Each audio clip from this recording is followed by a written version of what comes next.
Today is Wednesday, October 27, 2021. Coming up on Roland Martin Unfiltered, broadcasting live from the campus of Fisk University in Nashville, Tennessee. Of course, we're streaming on the Black Star Network. The president of Howard University is demanding that students end their occupation of Blackburn Hall. His center has been going on now on its third week.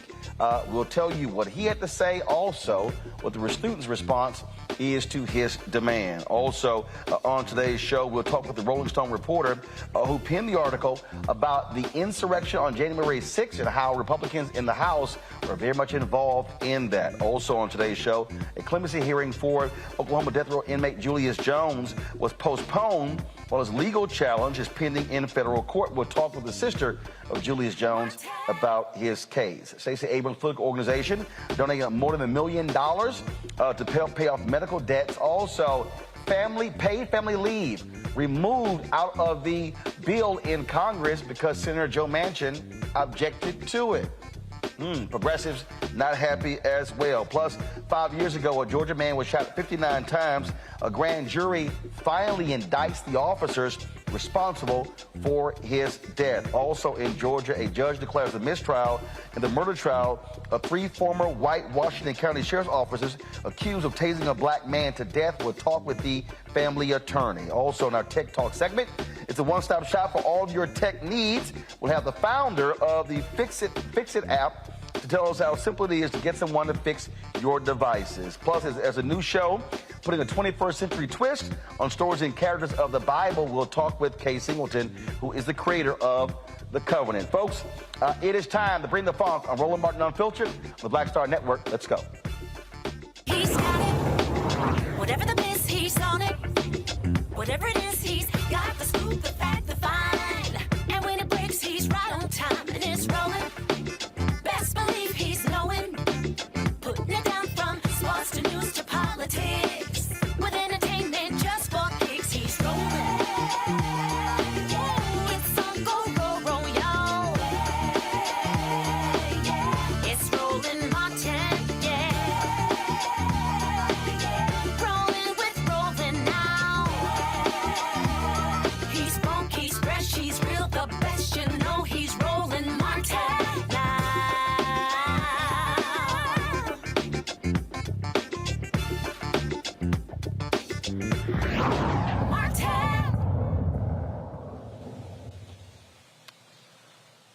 The protest at Howard University's Blackburn Center now in its 3rd week. Students have been occupying the center, also living in there, sleeping in tents on the inside as well of Blackburn Center.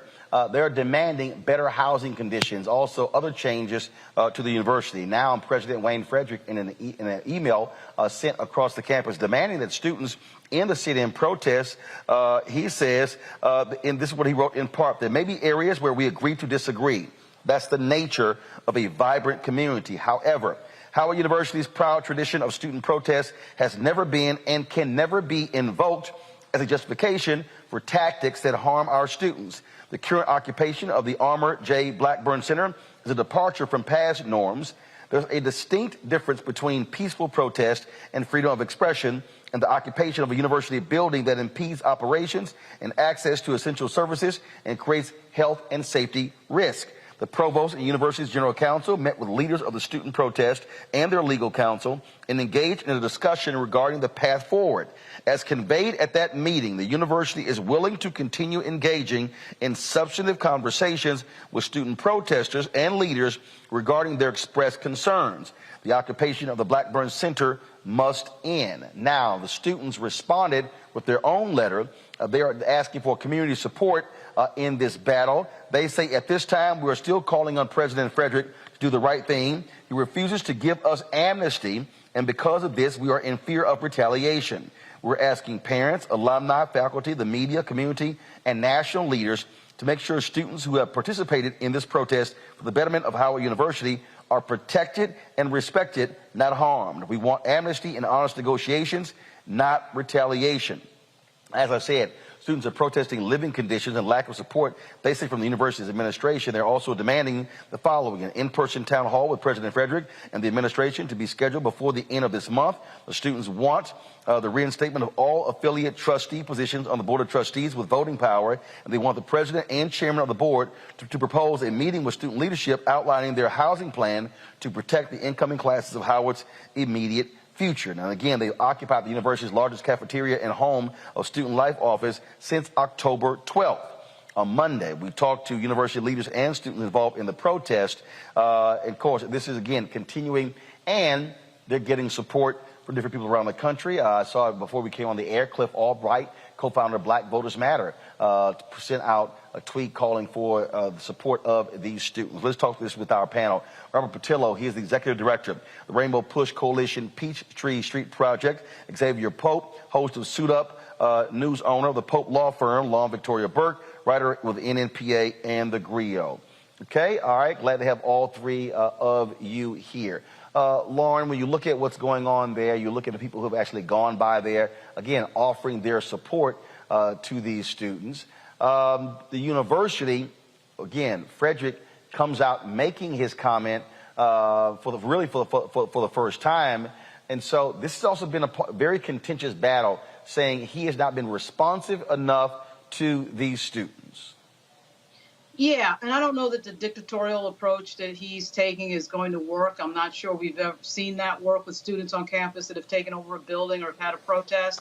And talking to the students for the GRIO, a piece I did for the GRIO maybe about 2 weeks ago, they were talking about retaliation at that time. The students were very reluctant to speak and use their names. They had referred to instances of retaliation that they had undergone. I'm not sure why it's that difficult to have a town hall with students. You know, I mean, we have presidents of the United States that have town halls on national media all the time. Why can't the president of Howard University have a town hall with his students? And I think, you know, having that type of town hall, letting them air whatever it is their grievances are in public or in private, I mean, however they want to do it, I think would probably go a long way, because they keep saying that they feel like they're not being heard. And quite frankly, I don't see any evidence that they are being heard. I mean, I'm not seeing anything where the president is having meetings either with a smaller group of students directly or a large group of students at a town hall. So, I mean, I know that it's not easy to get publicly criticized. It's not easy to be criticized in the media. It's not easy to run a college or university in this moment when we had COVID and all these other difficulties that higher ed administrators have. So I'm not saying that Dr. Frederick's job is easy. It's not a job I've ever done, so I can't speak to some of the complications that I'm sure he has. But I'm not seeing a lot of outreach and a lot of basic communication that I think would take a lot of the pressure off. And frankly, I think this moment is happening because they're embarrassed, and they've been embarrassed in the media, and the story is starting to go more national. Robert, somebody sent me a tweet, and I commented about this, and I actually said that I am more than willing to moderate that town hall for us to also stream it on Roland Martin Unfiltered and the Black Star Network. That way you sort of have someone, look, I didn't graduate from Howard University. I have a niece who goes there, but I don't have any relationship with them.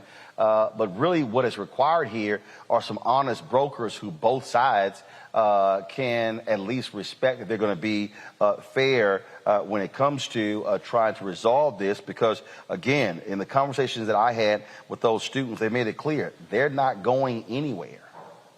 And I love to see this revolutionary spirit going through these students. This is exactly what got me expelled from college back in 2005. When I was a junior at Clark Atlanta, we were organizing campus workers with regards to campus conditions, and I actually ended up getting expelled. So when these students say that they want amnesty, that's why it's important to have these conversations, because if there's no one there sticking up for you, I had in my situation, Reverend Jackson stepped in, which resulted in everything being okay. But for these students, it's important to have that type of public support behind them, because at the end of the day, if they did not bring this level of attention to it, they would have already suffered repercussions. And that statement that the president released sounded damn near Trumpian in its tone when you're talking about you need to get the building back up and running. It's starting to sound a whole lot like Law and Order presidency that we heard last year. So we cannot be encouraging these students to stand up and fight for their rights when it comes to the political sphere or when it comes to elections, but then say, shut up and dribble when it comes to issues on campus. So I stand in complete solidarity with those students.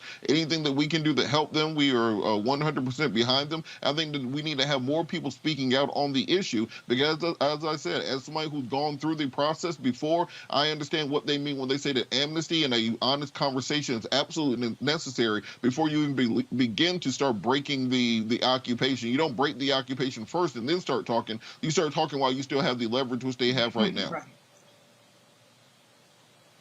Xavier, when we talk about, again, where we are with these protests and the students, I mean, look, you have a university of several thousand students.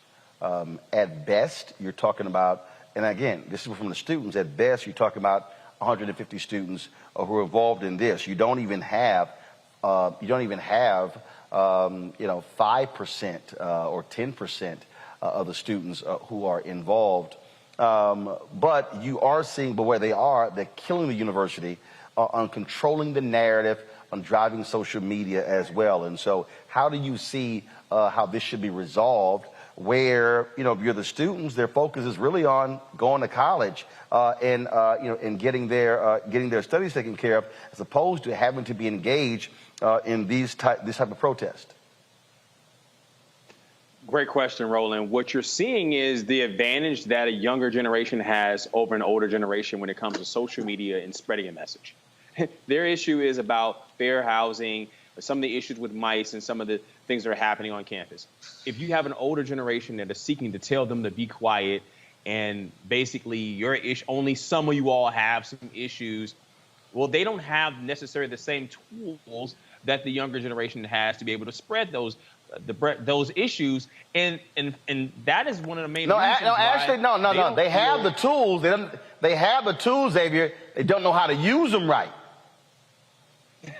There you go, Roland. You know that better than anyone in terms of being able to use the tools that are there in front of them. And I think that attempting to shut down those conversations, and like my brother said, it sounds Trumpian. And the more you tell them to shut up, the louder their voices get, and the more this story goes national.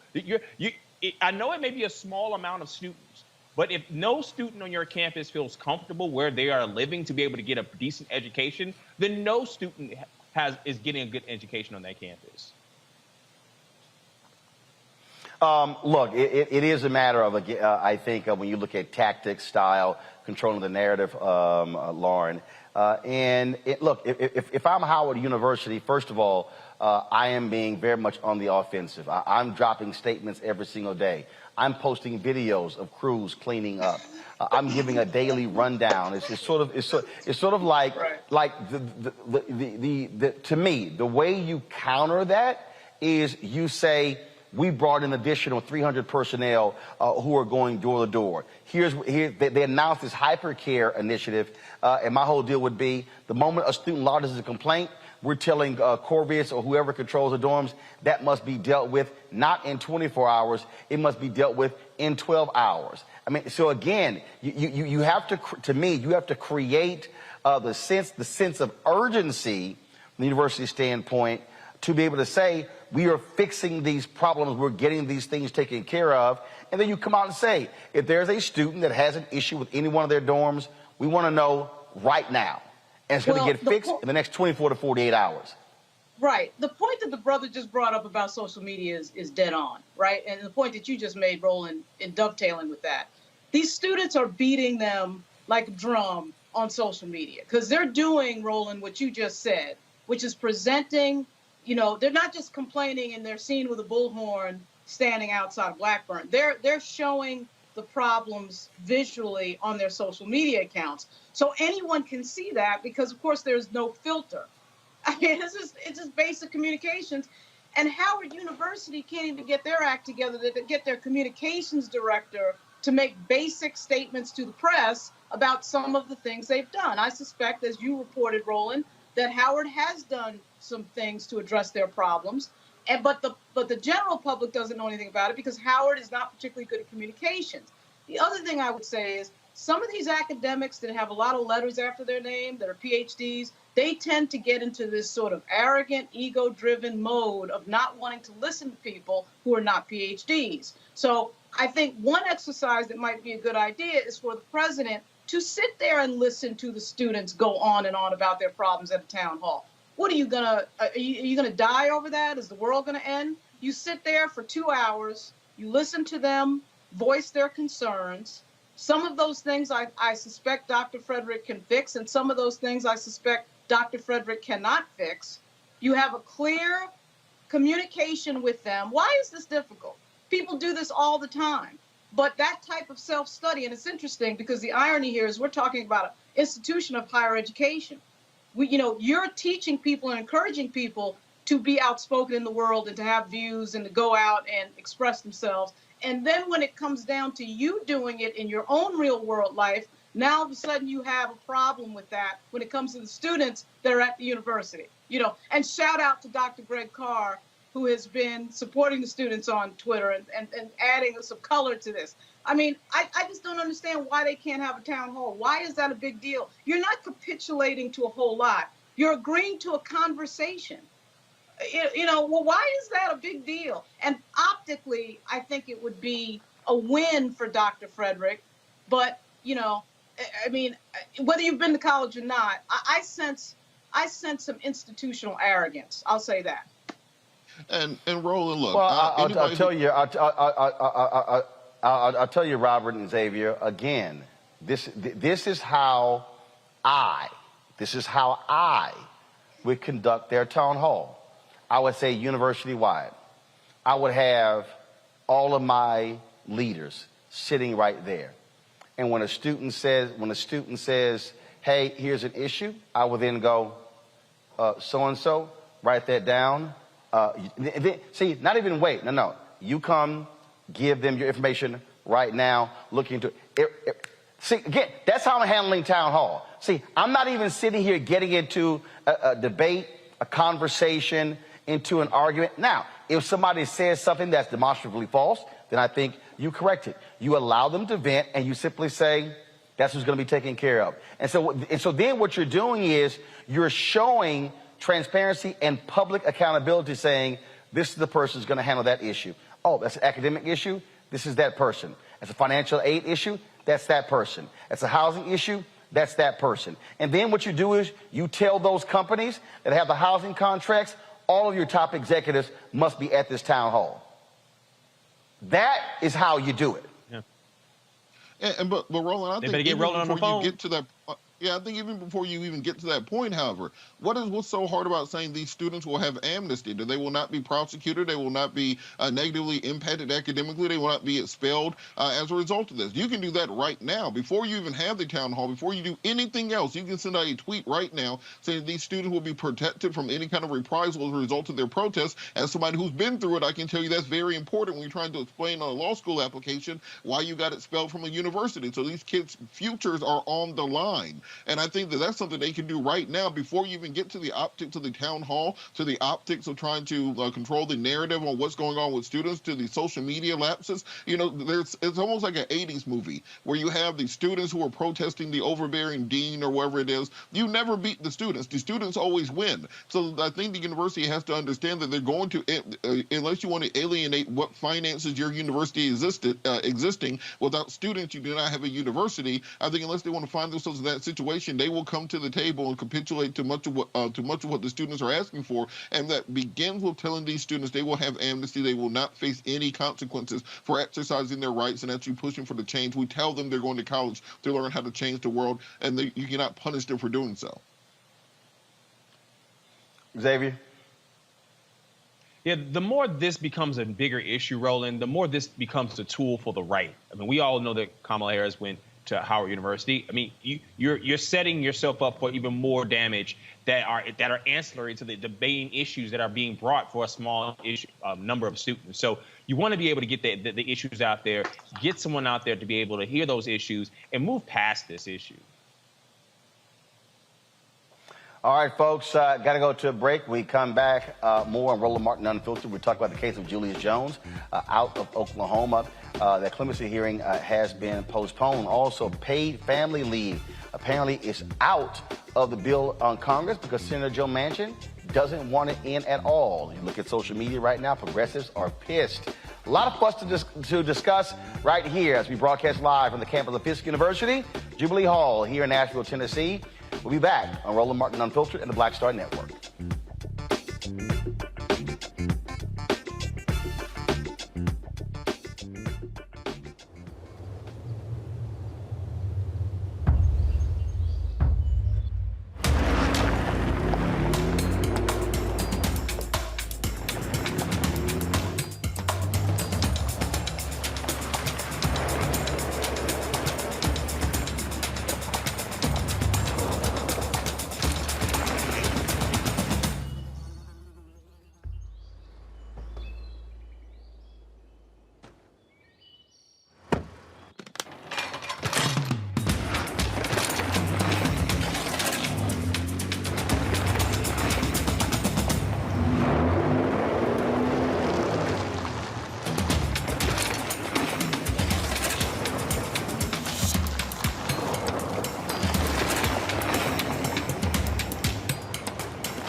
Betty is saving big holiday shopping at Amazon. So now, she's free to become Bear Hug Betty. Settle in, kids. You'll be there a while. Ooh, where you going?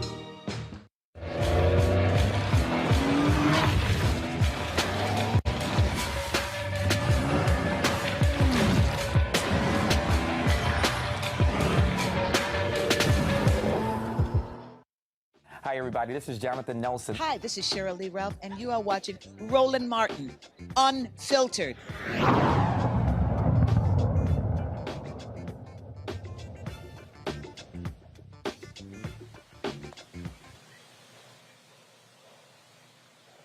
All right, folks, welcome back to Roland Martin Unfiltered here on the Black Star Network. Earlier this week, we talked about a story out of Rolling Stone that detailed House Republicans who were very much involved in the planning of the insurrection on January 6th. It broke down their staff, what their involvement was, the kind of phone calls that were going back and forth. It's certainly an explosive story that detailed more than, frankly, we've heard from the House committee investigating this. The reporter who wrote that story is Hunter Walker. He joins us right now on Roland Martin Unfiltered. Glad to have you here. It's interesting, Hunter. I saw Eric Erickson, who's a conservative. He tweeted earlier today, critical of media coverage of January 6th. I responded by saying, frankly, I think what happened on January 6th is being underreported. You have Condoleezza Rice, who goes on The View talking about, oh, you know what, Americans have other things they want to care about. We should move on. No, as your story laid out, the individuals and their staffs that were very much involved in the planning of what took place on that day, they are still in power. If the Republicans take control of the House next year after the 2022 midterms, those individuals will be in the majority. They will be wielding power. You know, I was there that day, Roland, and I absolutely agree with you that if anything, people are not paying enough attention to what happened. You know, watching it play out in front of my eyes, it was absolutely apparent that this was a violent attack on the very heart of our democracy that was, you know, perpetrated with, at the very least, support and encouragement from elected officials. And you don't need an investigation to know that. You know, Mo Brooks, congressman, stood on that stage and told people to fight. President Trump also told them to fight and encouraged them to march to the Capitol. There were members of Congress billed as speakers participating in that wild protest that was supposed to occur on the Capitol steps. It was also apparent to me just how violent this act was. The Capitol Police, who testified in July before the House Select Committee, have said they engaged in quote-unquote medieval fighting that day, as this crowd armed with weapons from clubs to axe handles that I saw in the crowd, you know, absolutely just brawled with them on the steps of the Capitol. And it was also apparent to me that it could have been so much worse. Those officers have talked about, you know, not being able to fire at the crowd. And I know at least part of that was because they were aware you would have had massive bloodshed, both with members of the crowd pulling their guns, which we know through police records that they did have, and also through trampling that would have occurred with the massive crowds that had breached the barriers. So this was a very, very, very serious incident. I mean, I was talking to a member of the Capitol Police today who said there are members still out with their injuries from that day. And a question I often ask myself and people who I discuss this with, you know, what was the hashtag for January 6th? Was it Capitol Strong? What is the ribbon color? How are we honoring those members of law enforcement who held the line that day under the worst conditions? Well, I think the difference you have here is that typically when you talk about who is fighting for law enforcement, Republicans love to talk about that. In this case, they don't want to do a damn thing. Look at the Republicans who voted against honoring the police with the Congressional Gold Medal. It is abundantly clear that they knew exactly what took place. That's why House Minority Leader Kevin McCarthy has been fighting against this committee. They do not want, look how angrily he responded, threatening companies saying, if you dare turn over our phone records, you're going to have a problem. They know what those records are going to show. And it's been interesting to watch the feedback through my story. I had Congressman Louis Gohmert of Texas, one of the members who I named as being, allegedly involved in planning out these rallies. Today he was taking issue with the fact that in one of my emails to him, I accidentally wrote she instead of he at one point. And he was, mocking the story as quote unquote vague gossip. And he never answered that email. And on Twitter today, he never answered any of my questions about what his specific objections are there. Members such as Lauren Boebert and the office of Marjorie Taylor Greene have responded by essentially saying they didn't plan violence. But that's not what my sources alleged. And I should note they credibly alleged this because I independently verified that they were involved in the organization of the January 6th protest and some of the related demonstrations against the election that occurred around the country. I also separately obtained documentary evidence that they were in touch with Boebert and Paul Gosar of Arizona on January 6th. And their allegation was not, necessarily that these members, specifically called for violence. What these members did was participate in quote unquote dozens of planning briefings with organizers where they strategized how to object to the election, both on the House floor and through these protests that occurred around the country, which were designed to pressure key senators to join them so they could have an official objection on the House floor. So they were directly involved in that strategizing, which frankly, Green and others have almost seemed to admit in their statements. But in the case of Paul Gosar, according to my sources, who again were in touch with him that day unquestionably, he went a step further, allegedly. And they claim that he and members of his staff dangled a quote-unquote blanket pardon that he said implied he'd discussed personally with Donald Trump as an encouragement to get them to host these events. And overall, they described all of this as sort of creating the condition for violence because you had people who were very angry, you had a substantial militia presence, and somewhere along the line, and I think it's key for the investigation to figure out who, how, and where, this went from a planned sort of road show to go along with objections on the House floor and turned into a march on the Capitol. We already know that one key figure in that is President Trump, who encouraged the crowd to make that march while he was on the stage. My sources described being livid and literally cursing when they realized that's what he was doing, because as far as they knew, that wasn't part of the plan. But they also implicated Mark Meadows, the White House chief of staff. And they said that, concerns were raised to him about this quote unquote wild protest that far-right activist Ali Alexander was holding at the Capitol. And they say the concern was that the people were too angry, as my source said, quote, they weren't there to sing Kumbaya, and bringing them right to the side of the Capitol when they were fixated on the certification taking place on the House floor was reckless, in even the view of some people who partook in planning these events. Before I go to my panel with questions, Mo Brooks, why in the hell are you wearing body armor if the goal wasn't violence? And, before we go to the panel with questions. Go ahead.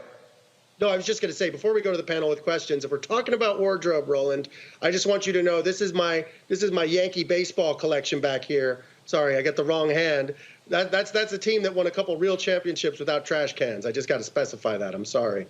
Yeah, and y'all got that ass whooped this year and last year and the year before that. So I understand how rough it is to be a Yankees fan, to spend all that money, and you can't even get out of the first round. I understand. It's all good. Let's go to my panel with questions. Robert Patillo, you first.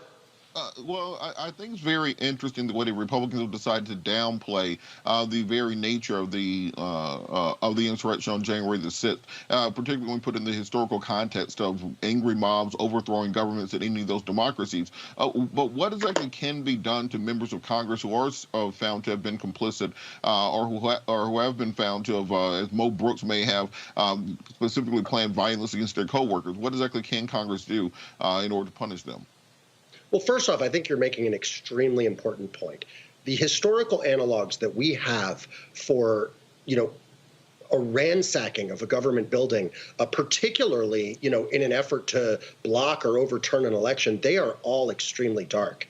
And part of the reason I'm so adamant about continuing to investigate this, but also, keeping the focus on it, encouraging people to pay more attention, is I truly fear that if we ignore the fact that we've now not had a peaceful transfer of power, we've now had an authoritarian attack on the Capitol, this can only metastasize within the society. Now, in terms of, repercussions, frankly, Merrick Garland holds a lot of the cards here. And my understanding from talking, an important thing to understand is there are two parallel investigations right now. There's this House Select Committee investigation, and there's also the DOJ investigation being led by the FBI. Now, the DOJ investigation is the largest in the Bureau's history. Sources familiar with it have told me that they're really taking a traditional criminal investigation approach. And that means, sort of operating with the target being a pyramid, and they're starting from the bottom and going up from there. And right now, that means arrests of the people who actually entered the building. It's not clear how far up that pyramid the FBI will get or how long that will take. So, these questions of what was the White House's involvement, what was member of Congress's involvement, what was the involvement of members of Congress, it's not clear the FBI will get there or how long it will take. The House Select Committee is essentially taking the opposite approach and looking at the higher level organization. However, they do not have criminal authority. And as we saw when Steve Bannon tried to defy their subpoena, what they can do is make criminal referrals to the DOJ. So when it comes to members of Congress, my understanding from sources is if they do find what they believe is criminality, such as, for example, in that pardon allegation, they would likely refer that matter also to the DOJ, just because they would prefer a nonpartisan body with criminal authority to investigate it. If they see that the DOJ is not acting or not acting quickly enough and they want to take action against members of Congress, frankly, the options are pretty weak. They begin with a reprimand, which is essentially a strongly worded letter. They then go to a censure, which is, I guess, a louder, strongly worded letter. Then they involve stripping someone of committees. That's already happened to Marjorie Taylor Greene, so that couldn't happen to her again. The last step is expulsion from Congress. And since my story was published, many Democrats have called for this for some of the people I named. However, expelling them would require the support of 2/3 of the House. So there's no way they can do that with Republicans. And as you just pointed out, Republicans have really been focused on downplaying this, protecting their allies, and trying to move on. Lauren. Yeah, so I was there when Congressman Bill Jefferson's office was raided by the FBI on Capitol Hill at the Rayburn House Office building. I was there when Charlie Rangel was censured for some obscure tax thing that nobody can explain. And, my boyfriend of a long time is a U.S. Capitol Police officer. He's on Senate chambers. And this was, to say a scary thing would be a very, would put it mildly. I've worked in the Capitol, and I am having a great deal of trouble figuring out after reading your piece, Hunter, and after seeing so many other things, particularly from the right on Back of the Blue and all this other nonsense. My father was also a law enforcement officer. And to have the conservatives, Mr. Brooks and Mr. Gosar and all these people say absolutely nothing. And really, Merrick Garland has done absolutely nothing to this point. I mean, we've seen members of Congress get indicted. We've seen them get arrested. We had a member get indicted last week for lying to the FBI, right? So I don't understand what the problem with, when did sedition suddenly become legal? There's enough there with just what we know through the reporting that you've done and so many others. I understand that we're not to the complete bottom of this, but I don't know that I have a question other than, aren't you a little surprised that we're sitting here talking about this as if, somebody got hit with jaywalking? By the way, go Yankees. I was born in the Bronx. So, yes, the Yankees are better than the Astros. So, anyway, Hunter, I'd just like you to comment on that if you want to. Well, if y'all so much better, why you been losing? Hunter, go ahead and answer. Well, look, the Braves ain't been losing nothing, so we're good over here. Player, the trash can. But anyway, first off, let me just say I hope that you and your boyfriend are both doing well. Because I know for reporters like myself who were there that day, members of the Capitol Police, members of Congress and their staff, this was a legitimately traumatic experience. And for myself and many other people that I talked to, part of what's made it more and more painful is in the aftermath, just seeing this not respected, not acknowledged, and frankly, by many of these same members who are allegedly involved, it's been denied. I mean, Gosar has implied that this was an FBI plot. You know, you've had people suggest this was a normal tourist visit. Several of the people I've named, including Green and Gosar and Gomert, were all partaking in these quote-unquote justice for J6 rallies, actually standing up for the rioters and calling them political prisoners. So that's made it more painful. And one of the things that really stood out for me that day, as you just alluded to, was watching these Blue Lives Matter flags flying over a crowd that was literally attacking and clawing at police officers. Notably, Capitol Police Officer Harry Dunn has been absolutely outspoken in House hearings about the fact that this crowd hurled racist abuse at these officers. And I believe it was Officer Ronel Aquino. I may have his name wrong, but he made a really important point that hit me pretty hard, because I covered the Black Lives Matter protest last summer extensively. And he said, quote, "Why the different response?" The second those protests were happening, the next day, military, a slew of federal agencies, including DEA, the Bureau of Prisons, was on the street in D.C. I was in that crowd that was tear gassed at Lafayette Park. Rubber bullets and flashbangs were flying. We just simply didn't see that kind of reaction here. And as you're noting, we haven't seen it really any universal or strong condemnation from Republicans. In fact, at every level, you know, including based on my reporting in the planning and in its aftermath, we see encouragement and defense. Xavier? 33 hearings, 7 investigations, and 11 reports about Benghazi. And the Republicans rejecting looking into an attack right here on American soil. What say you, Hunter, about the process in terms of the time it's taken to get to this point, including your reporting, and the change in the narrative in terms of how Republicans have basically put propagandize against January 6th, the upcoming midterms that will maybe shape that timing, and then also looking in future reporting that you're seeing in terms of connecting maybe some finance element of an investigation and tying some members of Congress to some of the planning associated with getting people to D.C., getting people involved in terms of hotels and all the different wranglings around that in order to look into it from another angle to be able to connect some of the causes of action. Well, you know, the structure I outlined with Congress not having criminal authority and frankly not having, you know, even much ability to, you know, expel their own members for clear wrongdoing, that structure existed prior to this. So, you know, if we're going to see reform on that front, it would be later down the line. When it comes to the FBI, you know, I would just say publicly, it does not seem like there's a lot of activity. Privately, I do know they were talking about that sort of top-down structure, or sorry, bottom-up structure, not focusing on the organizers. It's unclear if after some of these revelations that we're seeing from my own reporting from the committee, whether or not that's going to change and whether we will see the DOJ take more aggressive action. I know, you know, from talking to members of the committee, talking to sources familiar, as I alluded to earlier, many of them were personally deeply affected by what happened that day. And they are aware of sort of the clock, you know, going over their head with, you know, the potential of a Republican takeover in Congress, the potential of another presidency and a DOJ that, as we saw, you know, during the Trump years, kind of quashed legitimate investigations or allegedly quashed legitimate investigations.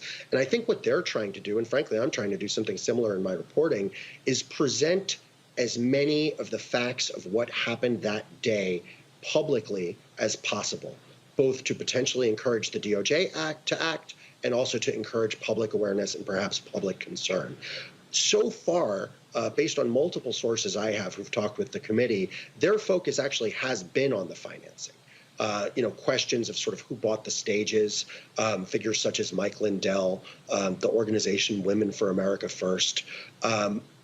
However, what I do wonder is whether in light of these witnesses who are now coming forward, these sources who spoke to me, whether in light of this information, they do start focusing on this question of members. Because I think that, you know, political figures, whether they be members of Congress or allies of the administration, people such as Jared Kushner, we've seen them be sort of the third rail in Trump-era criminal justice.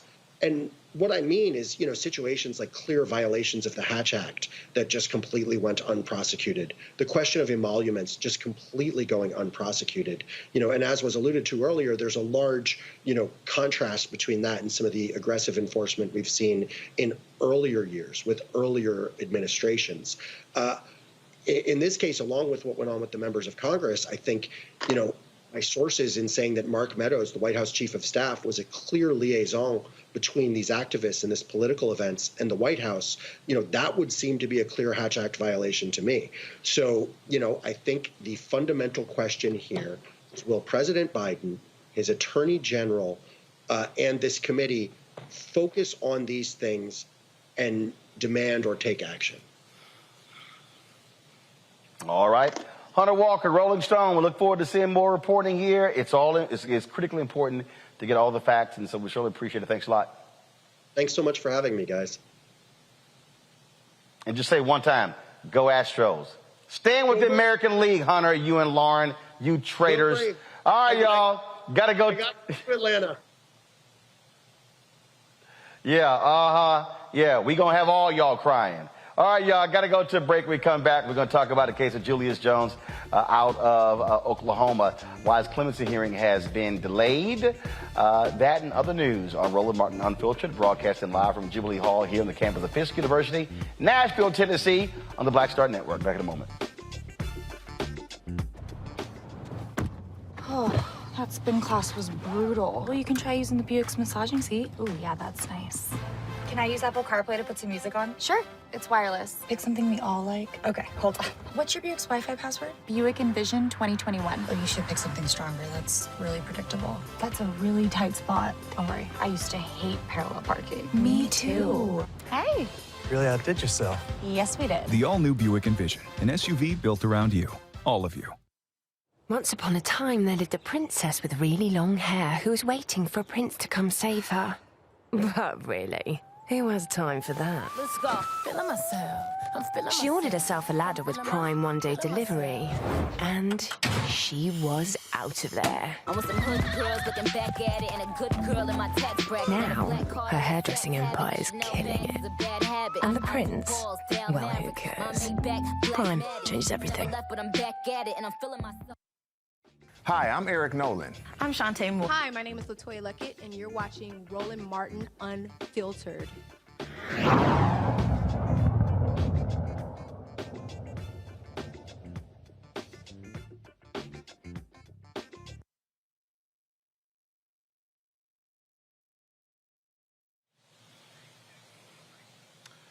The fight over the life of Julius Jones continues. His clemency hearing has been delayed while there's a legal challenge. Remember what the governor said. This is the brother who's made it clear that he did not commit a crime he was convicted of.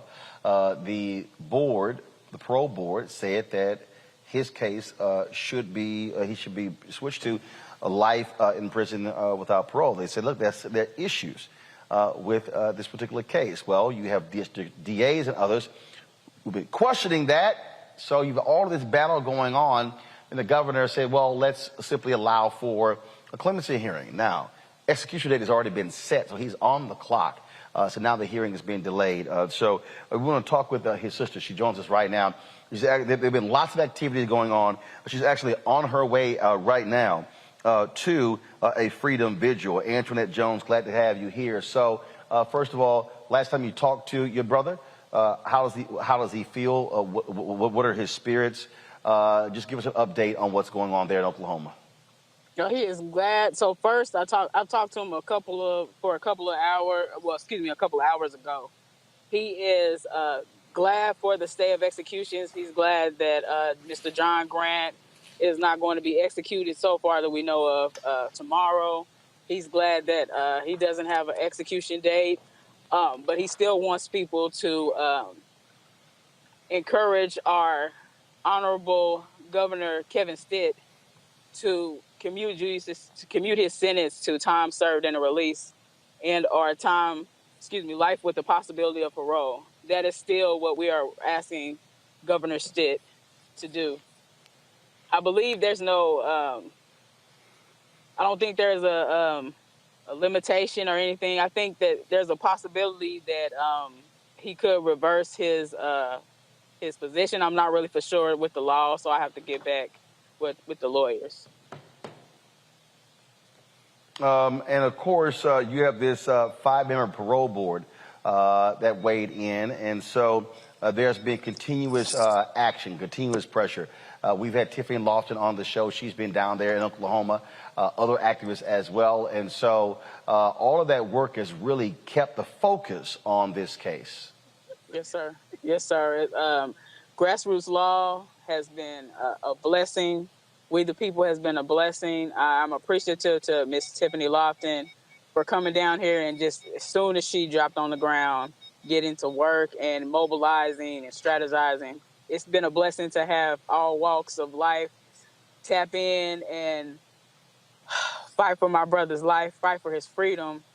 And I just thank God for everybody tapping in and helping. So where are you now with the legal challenge? So what exactly is the legal challenge which caused the clemency hearing to be postponed? So from what I was told is that there's a stay of execution because of the protocol, like the drug usage. So the last 2 executions, they were botched, from the drugs that were used. So that was my understanding. I'm not real familiar with exactly what all that entitled. So, yes, sir. Well, it is certainly a case that we're going to continue to follow. Want you to be safe there as y'all are going down the road to this vigil. Again, we will stay focused and continue to support this case and keep bringing in people and making them aware of what's going on there in the state of Oklahoma regarding the Julius Jones case. Yes, sir. Thank you. All right. Appreciate it. Thank you so very much. All right. Let's talk about, folks, what's happening in Capitol Hill in the nation's capital. This economic bill, this reconciliation bill, they've been going back and forth. You've got Democrats, Kristen Sinema and Joe Manchin. They are saying no more than Republicans. Now we are hearing that Senator Joe Manchin has completely objected to any paid family leave, and therefore that has been dropped from the bill. Progressives are blasting this decision all on social media. Lauren, here's a guy who is from one of the brokest, sickest, poorest, most illiterate states in the country, and you swear he thinks he's representing billionaires and millionaires. Well, maybe he is, but they don't live in West Virginia. Right. And he's only representing like 0.5% of the population of the United States. And frankly, I just think that some of this is the result. Yes, it is Manchin. It is his fault. We should focus on him. And there's no doubt about the fact that he has created this situation. But somebody's got to get gangster at the White House. And if it's not going to be the president, it's got to be somebody else. Obviously, it's not going to be the president. I think part of what we're seeing is that these people are friends. They've served together in Congress. Schumer, we had this little silly back and forth in the media about how Manchin was saying that he and Schumer had this relationship like they were like brothers, and sometimes it gets loud. These people are friends. They're friends with each other. And most of them, particularly in the United States Senate, are millionaires. So I don't think that they have the sense of urgency that the average American has when these things happen. Even in the midst of a global pandemic that has taken the lives of over 700,000 Americans, if they don't have the sense of urgency now, when are they going to have it? When could it possibly be more urgent than what we've seen over the last year?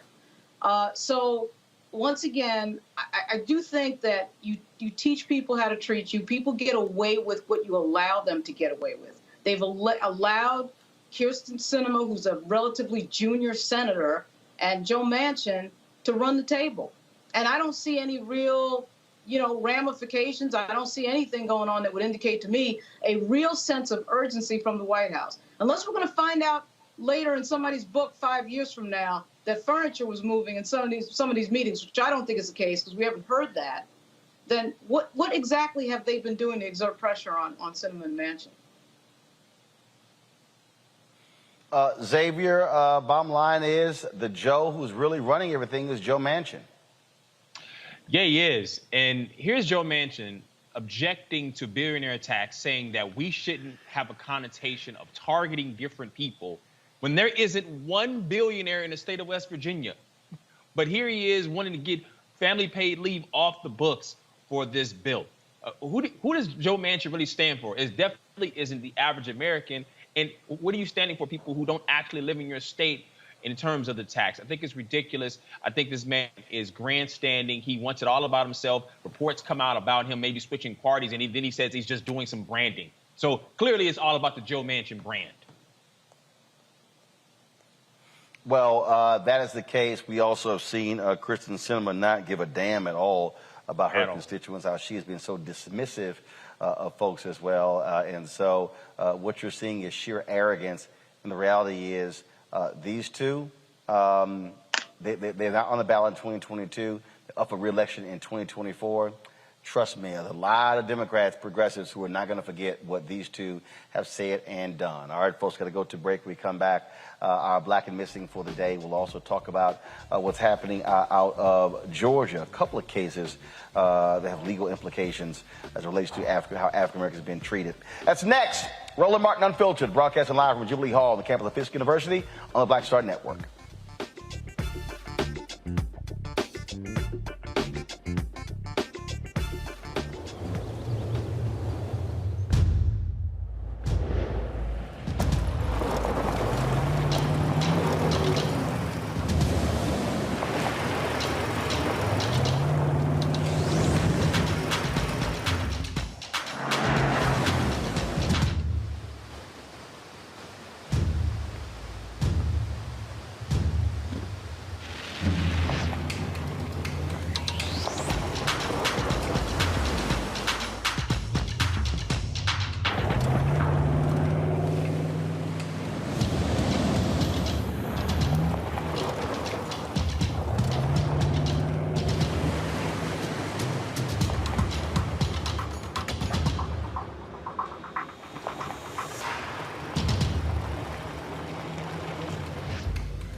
Maureen is saving big holiday shopping at Amazon, so now she's free to become Maureen the Merrier.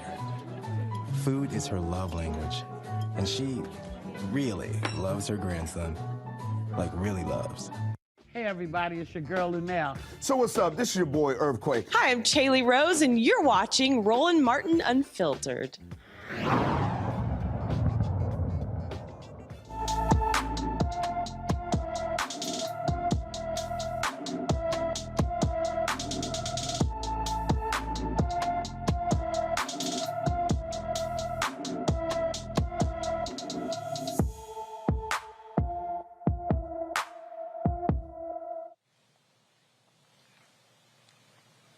14-year-old Shantarika Robinson Pike was last seen in Chicago, Illinois on July 30th, 2021. The 5'2", 140-pound teenager has black hair and brown eyes.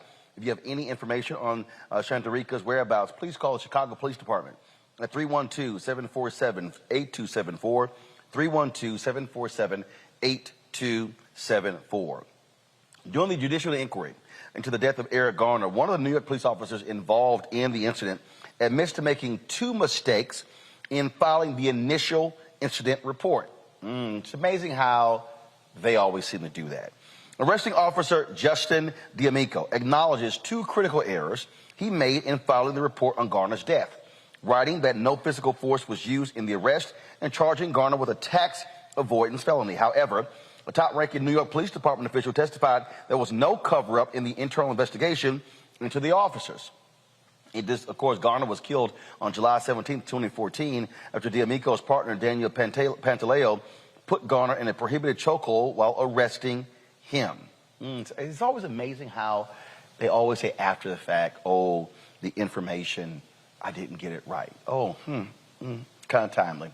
Let's go to Georgia, folks, where two officers, including a U.S. Marshal, have been indicted on felony murder charges. The Fulton County grand jury indicted the officers for the 2016 death of Jamarian Robinson, who was shot during a law enforcement raid on his girlfriend's apartment. In addition to 2 counts of felony murder, Eric A. Hines and Christopher Hutchins were indicted on 6 other counts: aggravated assault, burglary, and 2 counts, each of making false statements in violation of oath by a public officer. Robinson was shot 59 times, leaving him with 76 gunshot wounds. That right there is unbelievable, Xavier.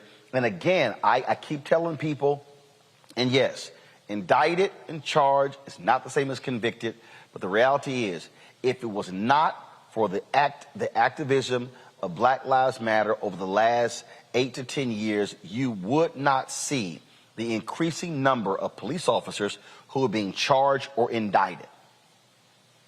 Roland, 76 is just unbelievable. I mean, that's just numbers astronomical to put in someone's body.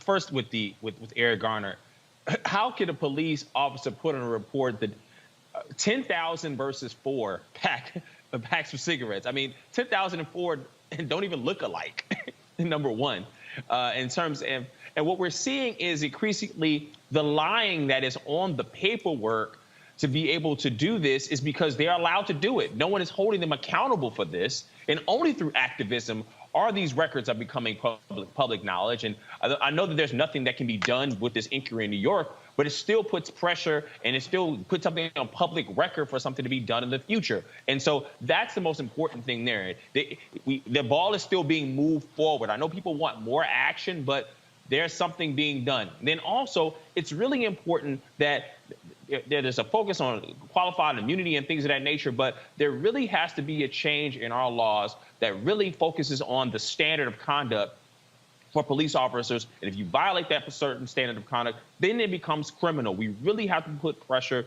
on making sure that's the law that changes instead of relying on what the laws exist where we are currently.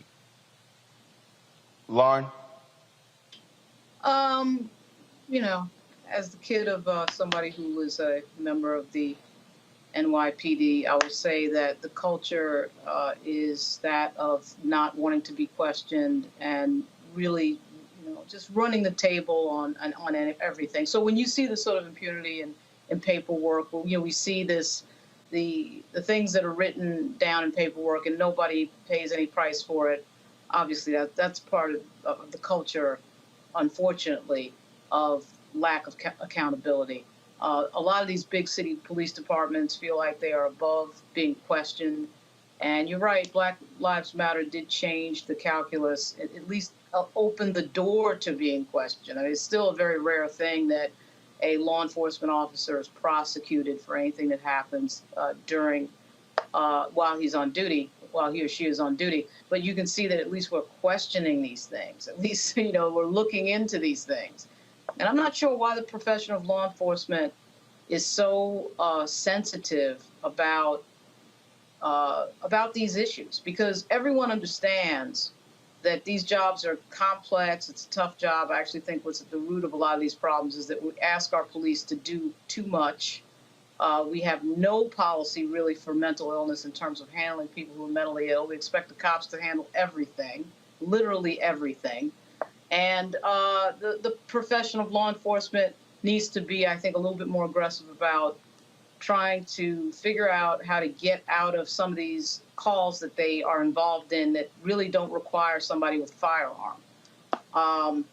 So there's that. And I just also think, too, that the National Fraternal Order of Police misses the boat every time on issues around gun control. They're the ones that are at risk when we allow people to have any gun they want, anytime, any place, particularly in certain states. And they're the ones at risk, and yet they don't say anything when the issue of gun control comes up. So, I don't get a lot of what goes on with leadership in these police departments, because I do think that there are a lot of issues that they could really make better for themselves and society at large, and they choose not to do that, and we see the results.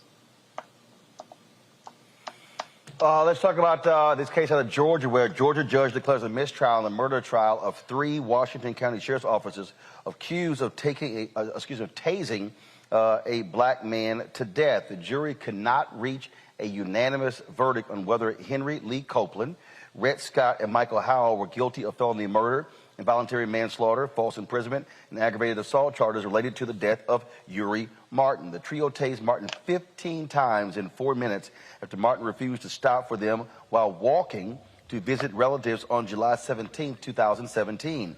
The defendants remain free on bond while prosecutors decide if they will retry the case. Man, do we have the family attorney ready, folks? I'm here. Joining me now is Moolee Davis and Francis Johnson, the Martin family attorneys. Glad to have both of you here. For those who don't know, he was walking. They stopped him because was he committing a crime? Why was he even stopped?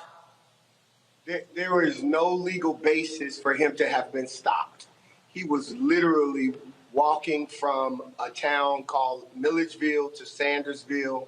And at the time, he was in a small town called Deep Step, which is in between Milledgeville and Sandersville, just merely walking down the street. This is an incident of a black man being killed by law enforcement for walking while black. Period, point blank. There is nothing more to it. This is in July. He asked one resident for some water. That resident shooed him away, said no. He kept walking. So he didn't violate any law. But these officers, as so many have and continue to do, feel like they have this right over black bodies to be able to do what they will to our bodies, to our people. And that's what we're up against, not just in Sandersville, Georgia, but really all over the country as we continue to see black men and women and children brutalized by law enforcement.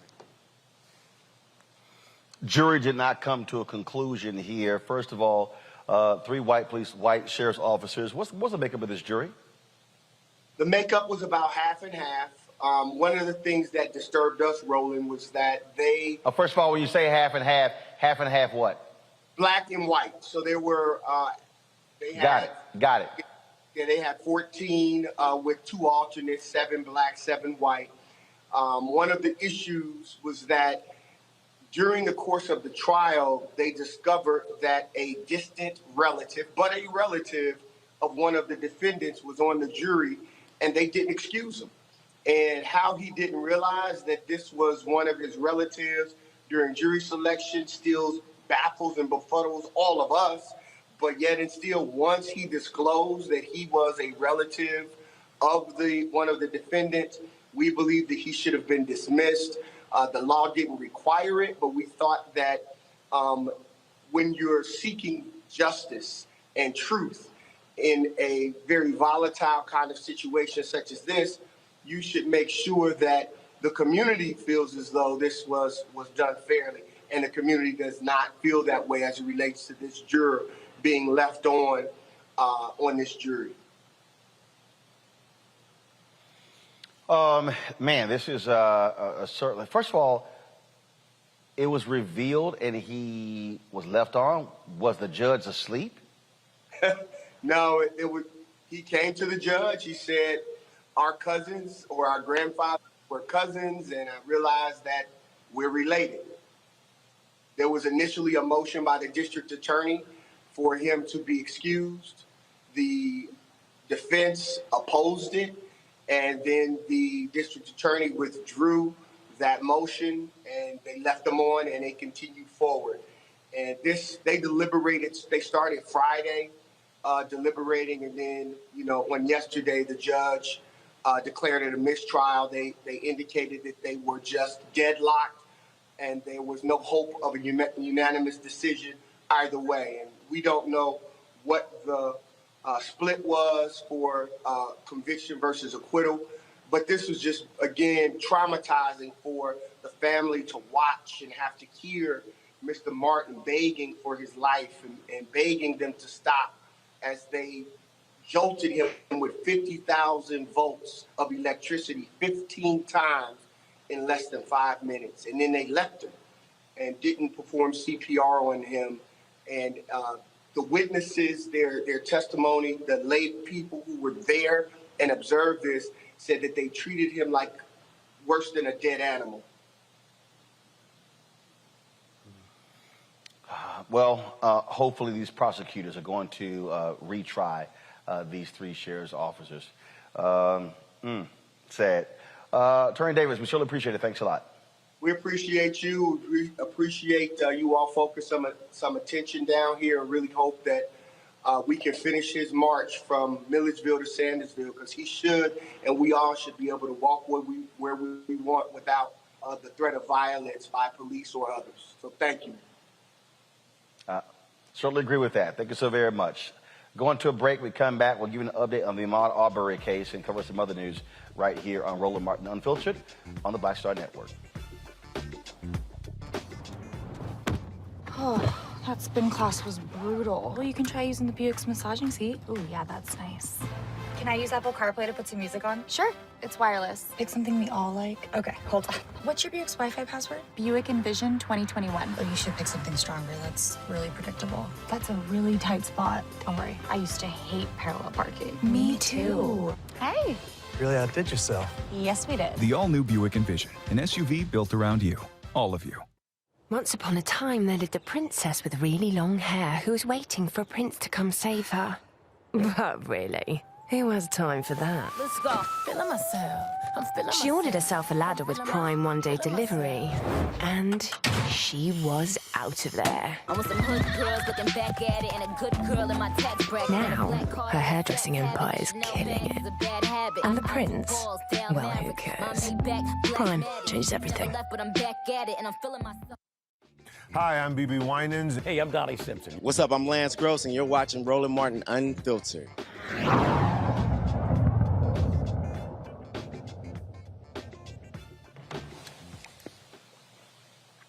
Here's an update on the trial of the three white men accused of killing Ahmaud Arbery. The goal is for the attorneys, they're trying to qualify 64 potential jurors to select a panel of 12 plus 4 alternates.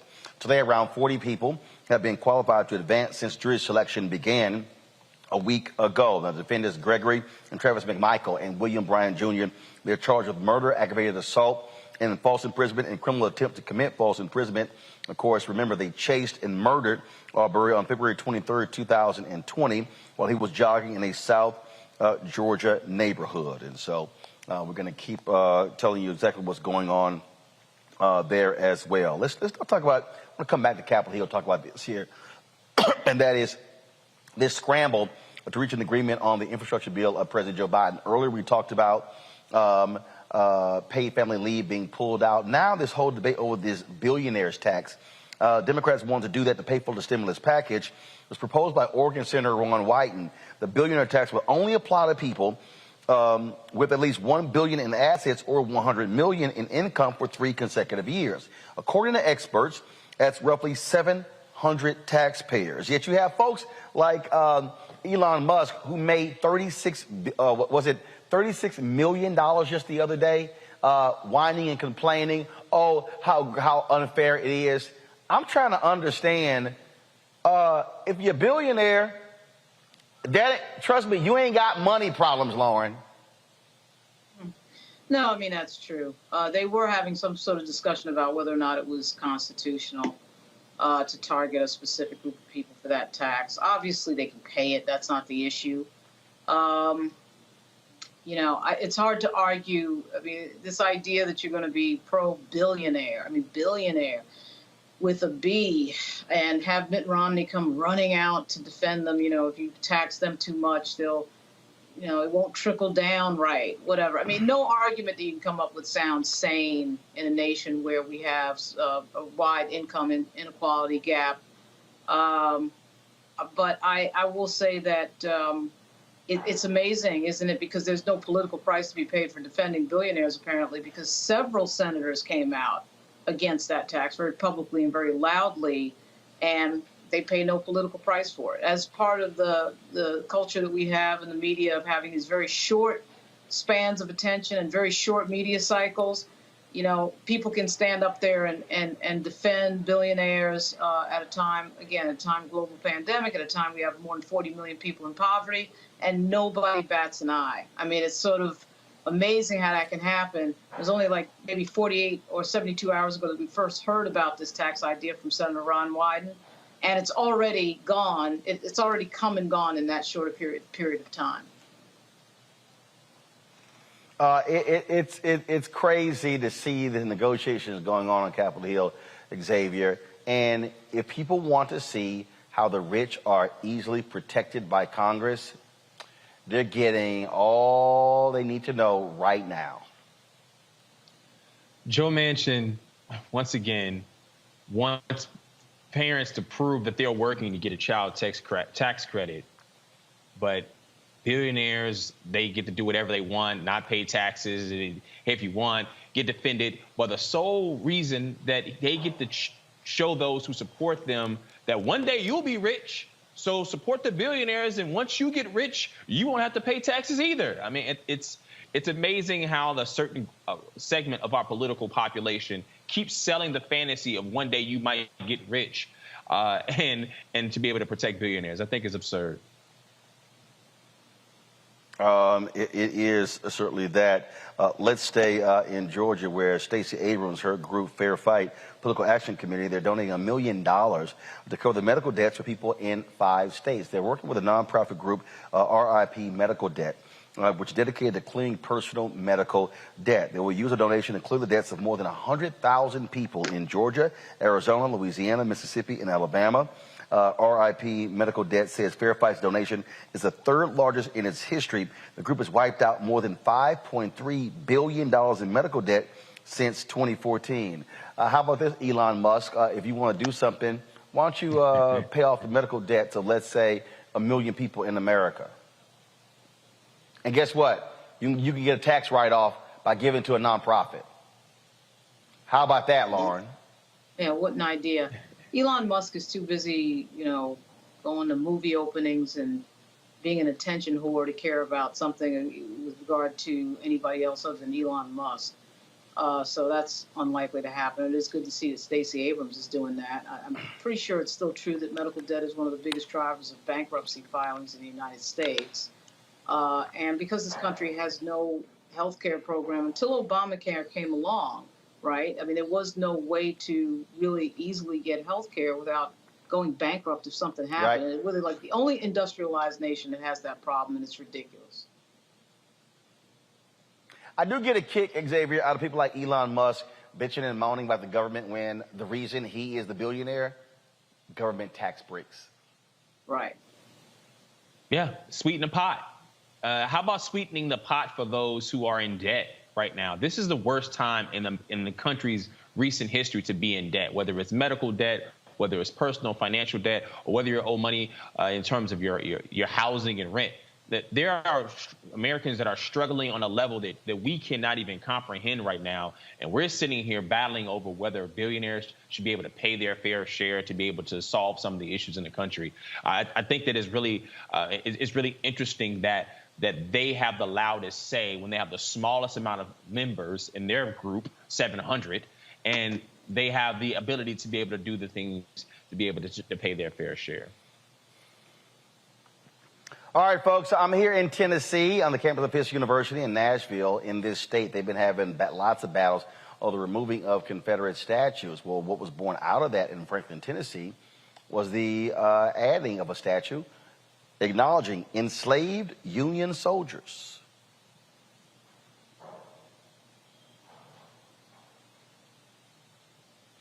Let's see there, Franklin unveiled the March to Freedom statue honoring the men who served in the United States Colored Troops, the segregated unit of the Union Army during the Civil War.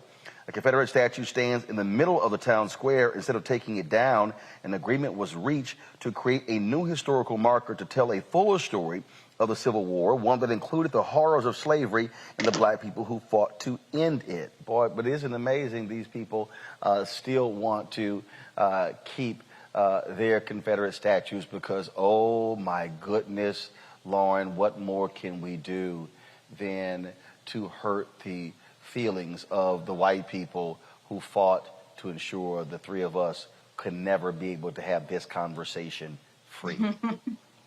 Yeah, the Confederate statue issue is, it's amazing how people want to hold on to history that was consequential against our country, and yet They still want to commemorate people who lost a war to tear this country in half.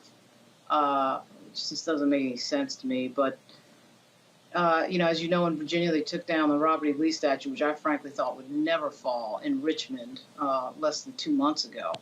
And it's incredible to see what people hang on to the past, what part of the past people want to hang on to, what part of the present that they choose to ignore, which is that this country is just becoming more diverse. And I think a lot of people are having a great deal of trouble confronting that reality. No, they are, Xavier, and I keep telling people, you know what? I don't really give a damn about your feelings. You want to try to uphold and keep white supremacy? Yeah, I think we're going to have a problem. Yeah, I think it's interesting that we have a country where over half the states have attempted to pass legislation banning teaching critical race theory or teaching of the historical impact of slavery on modern times, but they want to hold on to Confederate statues. And that were based not on the actual history itself, but preserving some sort of terrorism for a marching equality for black people. And so I think that we have a narrative where people want to be able to sell a false story about what America is and what it has been and what they want it to be. We see this playing out right now in January 6th. That was the opposition to black votes, and 60% of Republicans supporting the big lie because black people put Joe Biden in office. I think that as long as there's one group of America attempting to try to tell a story about what America was and what it is, we're going to continue to see issues like this. And it's really good that this has happened, especially in an area where black people weren't as welcome before. Well, I mean, on that particular point, again, it's understanding our histories, understanding how we got to this point.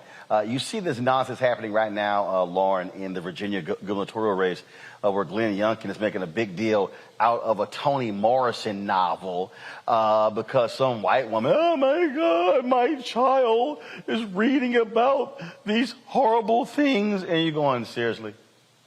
Seriously, yeah, stop it. Yeah, that was an unforced error, actually a fairly rare unforced error in the campaign of Glenn Youngkin. And I've gone to a few of his events. The last one I went to was in Norfolk on Monday. And they're really running it on a presidential campaign level. But that was a big boneheaded mistake. He does have as one of his top advisors somebody who advised Ted Cruz.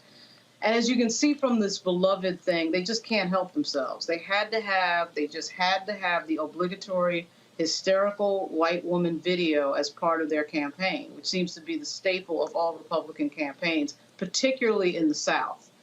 4 years ago, what they tried to do was vilify Hispanics with an MS-13 related campaign, trying to make Ralph Northam, country doctor from the Army, into an MS-13 member, which was one of the most ridiculous things you've ever seen. This is what Ed Gillespie lost on.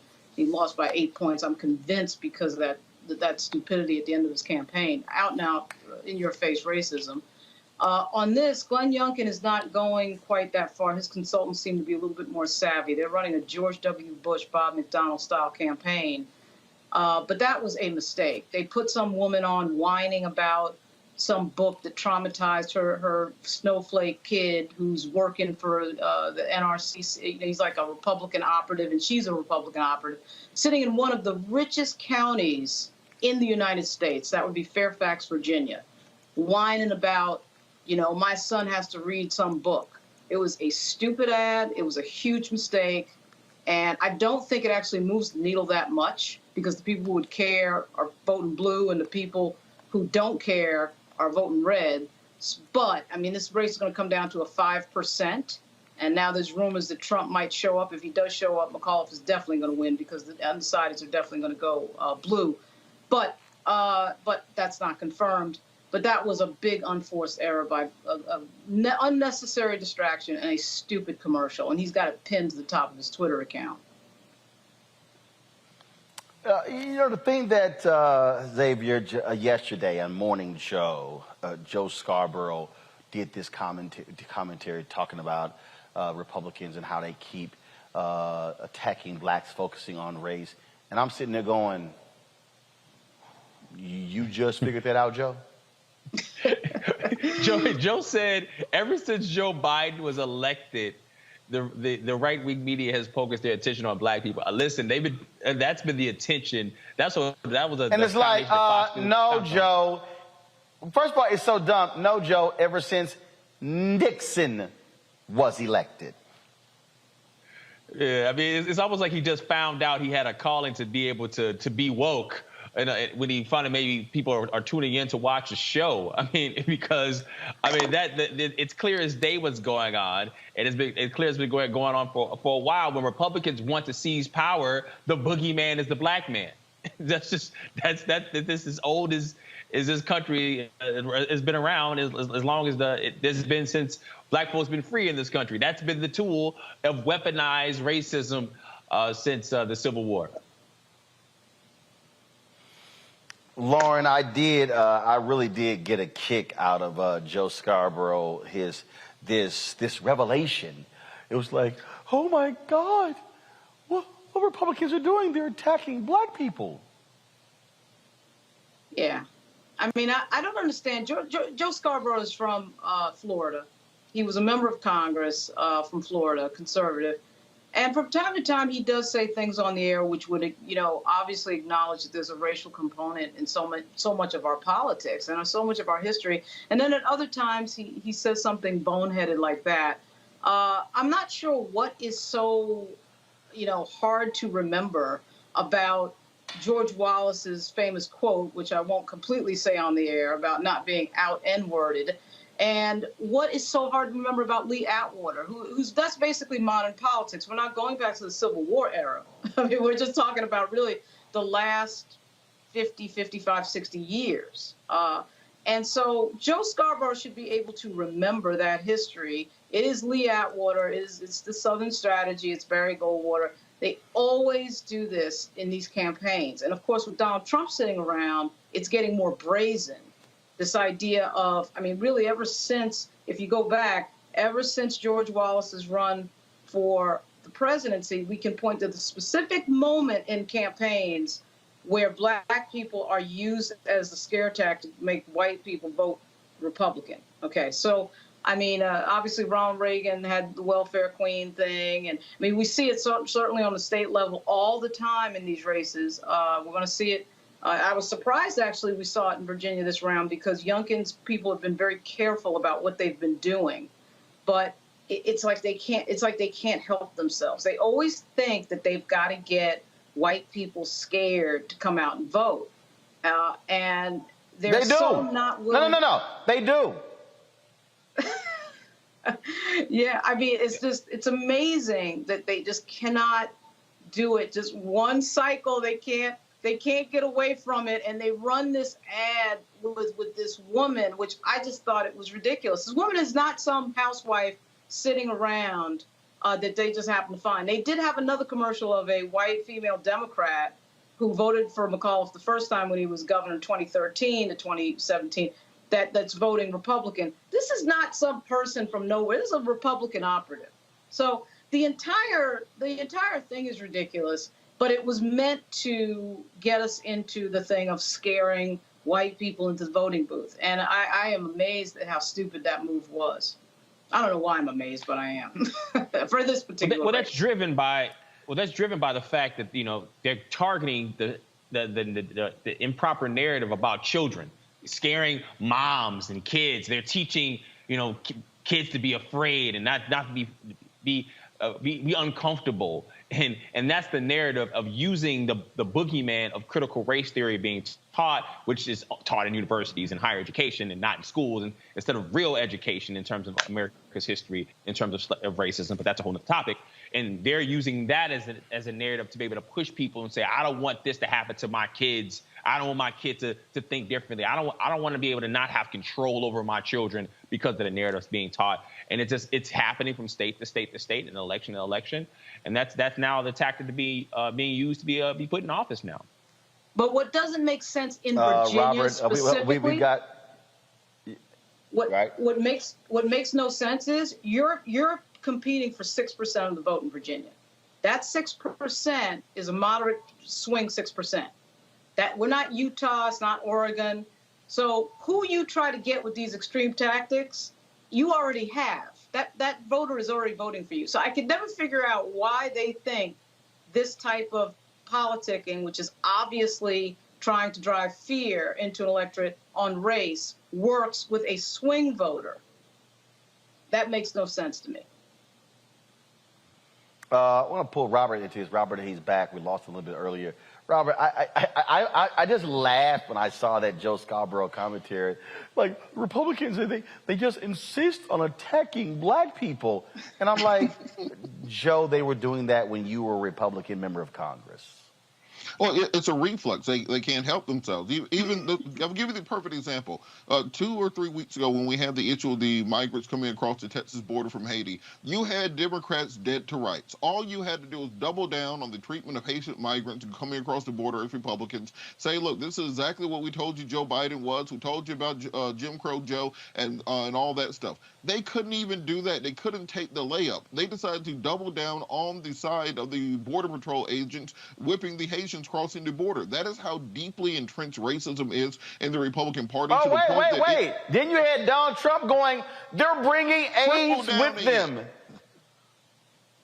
You literally have Joe Biden dead to rights. Everything you said, now's your time to do your black voter outreach. You bring Candace Owens and Omarosa back in. You know, you get out there. This is your time to shine, all the stuff you said. And they blew the layup, and then Donald Trump tripled down on the racism. It is part and parcel. It's to the point now for Republicans that any criticism of white supremacy is seen as being a criticism of Republicans and of America itself. So the fact that, as it was mentioned in the Virginia race, where the mother is saying she's afraid because her son read Beloved, or they're now claiming that a transgender student assaulted a girl in a bathroom at a school in Virginia, and this is proof that Terry McAuliffe's policies are too liberal, causing children. They're literally willing to take the sexual assault of a child as a political issue in order to gain points, because Republicans do not do voter registration. Republicans do not do ground game. They do not talk to young voters. They do not talk to minority voters.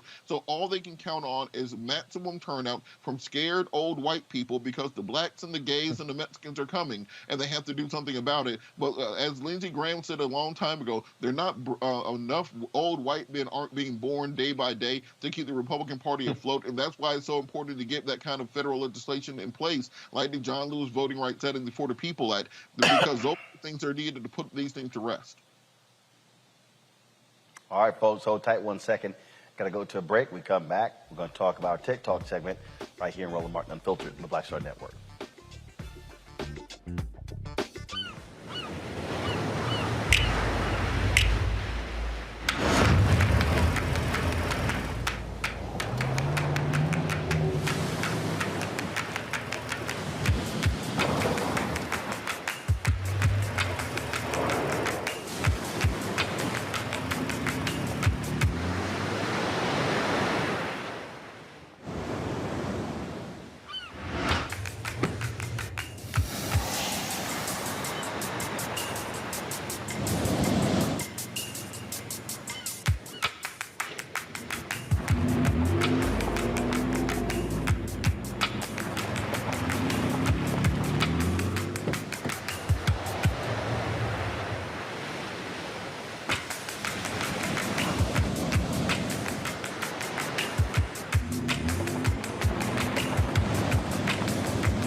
Maureen is saving big holiday shopping at Amazon. So now she's free to become Maureen the Merrier.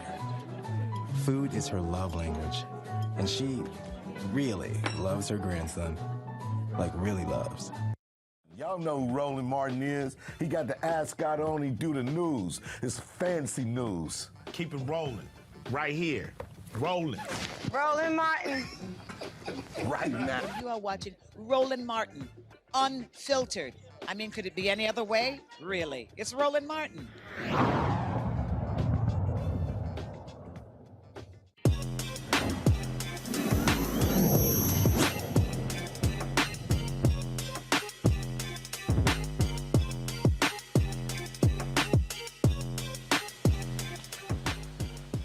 All right, it's a whole bunch of y'all ain't got no idea how in the hell how to use these devices. Something goes wrong, you can't get it fixed, you don't know what to do.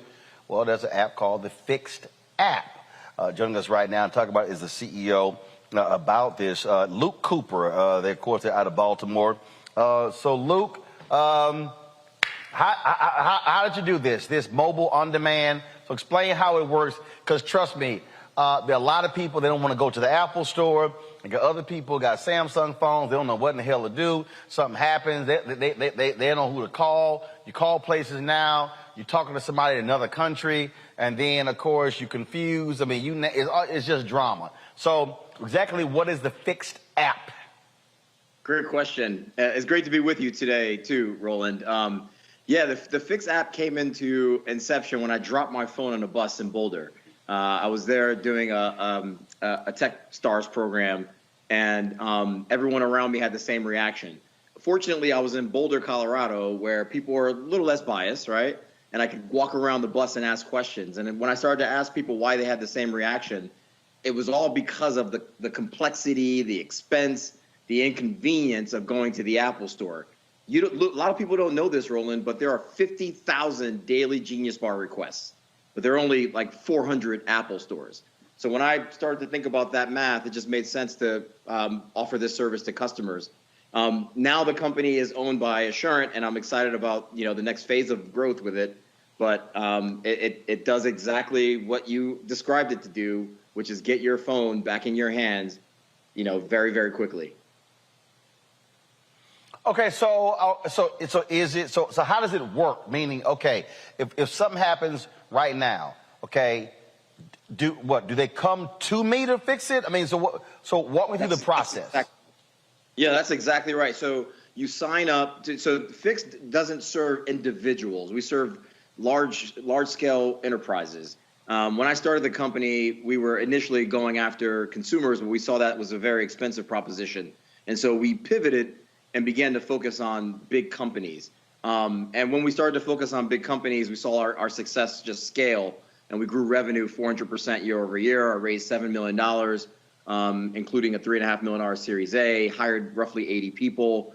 A lot of them didn't look like me, and that was also a challenge, right? Showing up as your whole self in scenarios where people are just getting accustomed to the idea of having a black boss, black CEO, black manager, or anything. But the whole premise behind the mobile app and the website that drives the service is essentially that you give us a list of all your physical assets, and we bring our technicians, one of our 1,500 technicians around the globe, to you in 4 hours or less based on information that we're reading from the device. So when you break it, you are punching in several bits of information, which automatically comes into our portal and pushes out a dispatch to one of our technicians. One of those technicians arrives at your door. They're friendly. You have all this information sort of sent to you via email, website. You can track it on the website. You can track it in your phone if it's not severely damaged. And then when that technician gets on site, they're repairing your phone, replacing it in less than 4 hours. We're super excited about the growth of this company. And in the very near term, a lot of consumers are going to be able to have access to it as well. All right, questions from my panel.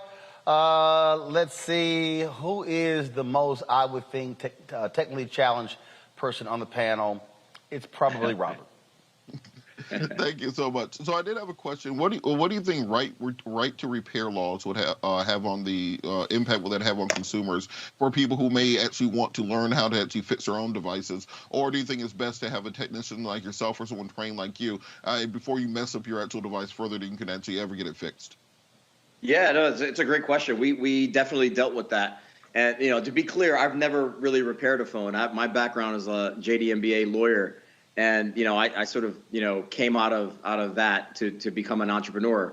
But yeah, we had to deal with that pretty consistently over the sort of 8 years that I was building and growing the company. I think right to repair laws will remediate to some extent. I think that we heard a lot of sort of news right to repair laws in the last 2 or 3 years, and a lot of that was driven in the market by OEMs like Apple and others that wanted to, sort of control the supply chain for physical assets around the devices and parts around the devices. What we've seen in the last year or so is that Apple sort of backed away from that because of all the pushback they've gotten in these individual states about the right to repair laws. I mean, I think the other part of it too is that people have a right to work and create a life for themselves. And, I'm proud of the fact that we were able to create such an incredible opportunity for so many people to support their families and their everyday lives with, the work that they were able to get from us. So, I think the right to repair laws will continue to subside over the, coming near term, but, we'll wait and see. All right, then, let's see. Lauren. How much of your business is impacted by the fact that, typically when I have some sort of tech problem, I find myself on YouTube trying to fix it, trying to get the instructions on YouTube. And I would say probably 90% of the time that works, even if I don't know quite what I'm doing. So I was wondering how much of your business is impacted by the fact that so much of the information to fix things is sort of free. Yeah, no, you're absolutely right, which is what we noticed in 2014 when we started the company. Individual consumers had lots of options. Like if the Apple Store didn't have an option for you, you could go to YouTube, you could buy a part on eBay, and you could try to fix it yourself. You could go into a retail establishment that does phone repair and get it repaired there. There are a lot of options. And so we chose intentionally not to focus on consumers after the first year, and we instead pivoted it to businesses. Because think about this, Lauren, if you are one of 15,000 employees at a big company, and you are moving throughout the day and your cell phone breaks or your smart device has some challenge, you taking 20, 30, 40 minutes out of your day to go figure that out on YouTube, multiplied across, thousands of employees is detrimental to business. It kills your productivity, has all kinds of negative consequences. And quite frankly, all the IT organization, the folks that work in the IT organization are tracked on these metrics. They want to get you back up and running and productive as quickly as they can. And so when we saw that trend happening, we began to focus on large scale companies and, again, grew revenue 400% year over year, acquiring companies like Home Depot, Carlisle Group, T. Rowe Price, and others. Xavier? Yeah, Luke, I know you talked about the consumer side being more of an expensive proposition, but as you've been able to raise more and more money, I mean, what is Fix It eventually becoming the Uber of getting your phone fixed and becoming, and after you acquire more money? Yeah, no, it's a problem. So just to be clear, I sold the company in 2020, in August of 2020. I'm one of 3 Black founders to reach a 9-figure exit after raising more than $1 million in the whole country. I'm the first Black tech entrepreneur in the state of Maryland and city of Baltimore that's ever done that as well. And I mean, that alone speaks to the problem, right? And you're right, I raised $6.5 million, and raising money, certainly was a challenge for us over the 8 years that we were hustling. But when you look at our cohort, right, the group of founders that were, working on similar ideas or similar products that were indirectly competitive with us, they raised $450 million compared to my 7, right? And so fundraising is a big challenge especially for Black founders, which is, why I do the work that I do to this day. But I think the way that we have evolved the company and the acquisition to a Fortune 300 Assurant has allowed the company now to blossom in a different direction and its own path, without, needing like lots of additional resources. And so, it delights me to no end to now see the company sort of, growing and doing things internationally, expanding across, some of the largest carriers in the U.S., and just see the name everywhere. It is absolutely a badge of honor, one that I know is a pathway for a lot of other Black founders that, come from the same kind of circumstances, the same kind of mud that I come from. All right, then. Luke Cooper, CEO of Fix It app. We certainly appreciate it, man. Thanks a lot. And keep up the great work. Thank you. All right, folks, going to a break. We come back.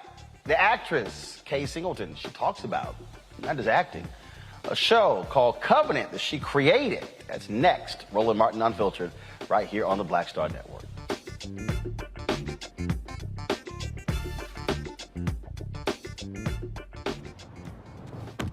Oh, that spin class was brutal. Well, you can try using the Buick's massaging seat. Ooh, yeah, that's nice.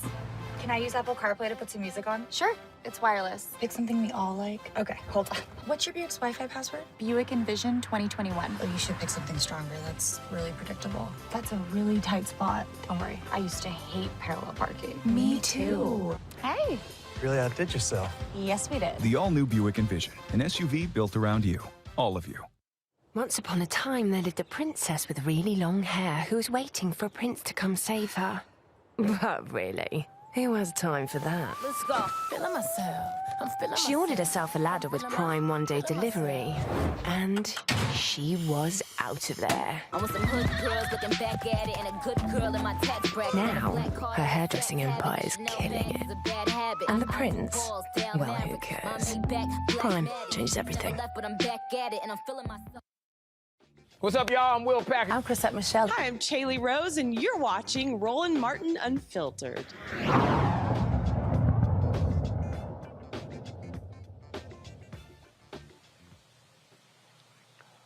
All right, folks, so a lot of TV shows out here. How about one that talks about and deals with the Bible? There's a new show called Covenant, and it really brings it alive. Here is a peek into what the show is about. I think we should get a surrogate. If God wants us to have a baby, we'll have a baby. Now, are you pushing to have this baby because you want to have one? Or are you scared to lose your husband? That was so long ago. Does it matter how long ago it was? Seems like you two have been dating for a while. I'm not used to moving this fast either. Feels right. So right.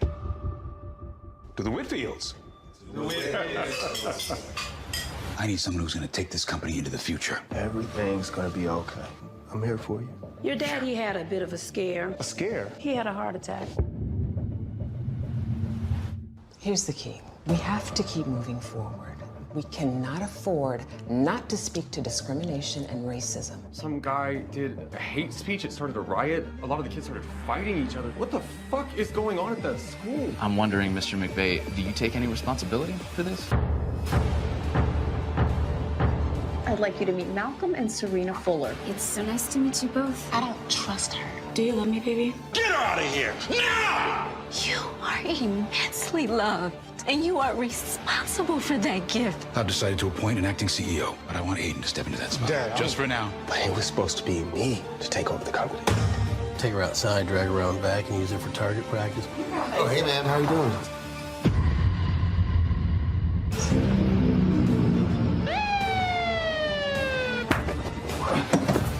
Are you what?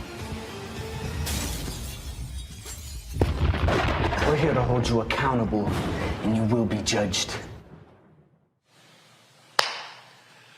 All right, the founder, Kay Singleton, she joins us right now. Kay, how you doing? I'm good. How are you? Happy to be here. All right, so when you and I sat down out at the YouTube Black Summit in Atlanta, 2019, you were talking about writing, want to do your own show, not just acting, and the culmination of this, getting the green light for Covenant. But what's interesting is that, again, I purposely set it up that way. When people talk about, you know, this is a biblical show, I know people were thinking, oh my goodness, here come people wearing sackcloth, Right. and folks walking around Africa. But no, so explain why you wanted to take these stories of the Bible, but give it a real life modern day twist. And exactly what you said, Roland. So many times we think we're going to see a show about a biblical backdrop, or if it's a faith-based show, we're going to see the sandals and the sackcloth, and we're going to hear them really talking about Bible verses the whole time and not see that's really poignant to what's going on right now in 2021. And because I wanted to appeal to all kinds of audiences, whether you went to church or whether you don't go to church, whether you know the Bible or not, I wanted everybody to be able to enjoy something. And I wanted to appeal to millennials, Generation X, Y, Z, everyone. And so in order to do that, I needed something that was timely, that was thrilling, that was suspenseful. And I wanted to put it in a time and in things that we actually go through every single day, whether it's infertility, which was in the first story, The Promise, whether it's the virus that is going on in the second story, The Vow, generational curses is in the third story, and the fourth story, oh my goodness, it touches on conspiracy theories and race issues and white supremacy. So it's just, we get into it. Well, if you remove the wonderful, nice, sweet perspective, the churchy church view of Bible, I mean, we talking about brother hating brother, son turning on daddy. Let's be real clear, lots of hoeing. David, Bathsheba. I mean, look, let's call it what it is. I never forget. I had a preacher who did. He said, "Let's be clear. David was a hoe," and the whole church was like, "Oh my God." He was like, "It's biblical." It was hilarious as he talked about it, but it's just speaking truth. Like yo, it's in the book.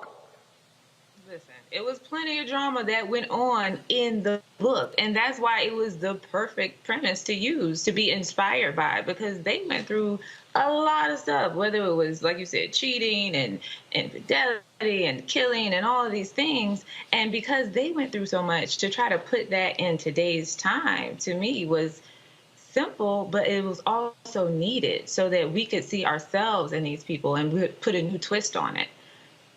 And I think it's resonating because so many women, they walked up to me after they saw The Promise. We did a screening for The Promise in Atlanta, and they were talking about how they went through infertility issues and in vitro and the sadness that it brought to them and how they blame themselves and, you know, how they really wanted to be able to give their husband a child. And then when I talked to men, they were conflicted saying, yeah, I don't know if I would want to adopt. I don't know if I would feel some kind of way if my wife couldn't have kids. So it really opens the door for conversation, and that's what I love about it. And then also, if you do know the Bible story, then you can say, "Oh, I know where this was derived from," and so it all plays, and I love that about it. Where's the show airing? So it's going to come every Thursday. We drop a new episode every Thursday on All Black. You can get it on any streaming platform, whether it's YouTube, whether it's you have an iPhone, an Android, or whatever you have, a Roku, you can download the All Black app. We have a new episode every single Thursday. This Thursday, tomorrow, The Vow drops, which is a new story starring Rico Ball, Jasmine Burke, Dwayne Finley, Palmer Williams Jr., and Erica Page, and that drops tomorrow. I'm so excited to see that one and to hear what people think, because we got some really great reviews from The Promise. All right, questions from my panel. Let's see who's probably the most biblical on my panel. Xavier, I guess I'll go with you. Hey. Hi, Faye. Shout out to Brett Dismuke being associated with this show.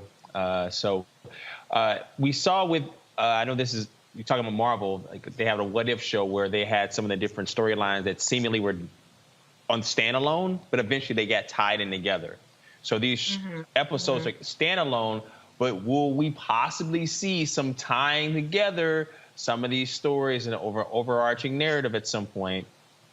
Let me tell you, when I say each of these stories can have their own spinoff, and because they're all set in Atlanta, Serena might know Sharif, and they might run into each other. There's so many places that these stories can go, and I'm so excited to see, like, what's the next chapter? Do I want to do a spinoff? Do I want to focus on bringing them all together in a series or keeping them separate in something else? So I'm really excited about that prospect. And then in film, too. So do they need a standalone movie? What I do know is that after people saw The Promise, they wanted to see Serena and Malcolm again. So I'm hoping that happens with every episode. Lauren. What has been like the toughest topic that you have had to address for the show? I'm sure there's been several, but what was the one that really maybe kept you up at night, or almost didn't do it but did? What would that be? I'll tell you two, because it's hard. I'm a Pisces, very indecisive. But the first one, I think, in The Promise, because when Serena talks about she blames herself for waiting so long, for pursuing a career and not having a child earlier. And is it my fault? Because I could have went and had a baby, but I decided to push for my career. That was a real thing that I have a fear of, because, I've been putting that to the side to focus on, let me build this career, let me go after this dream.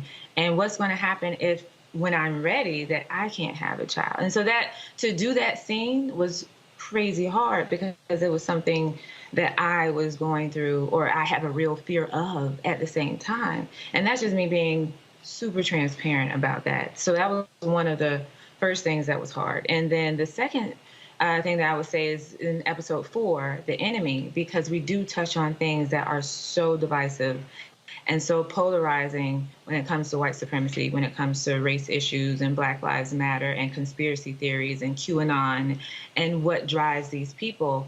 I had to go into a deep dive about what makes people join these groups. Let's say like neo-Nazis, for instance. People aren't necessarily born with these kinds of ideals or beliefs, but what drives them to that? And so to get into that world, but to be able to tell a true story, but also understand their vulnerabilities and tell it in a way that I'm not, demeaning one group or the other. And so I think that was difficult. But it's good. We go to the deep end of the pool, for sure. Robert.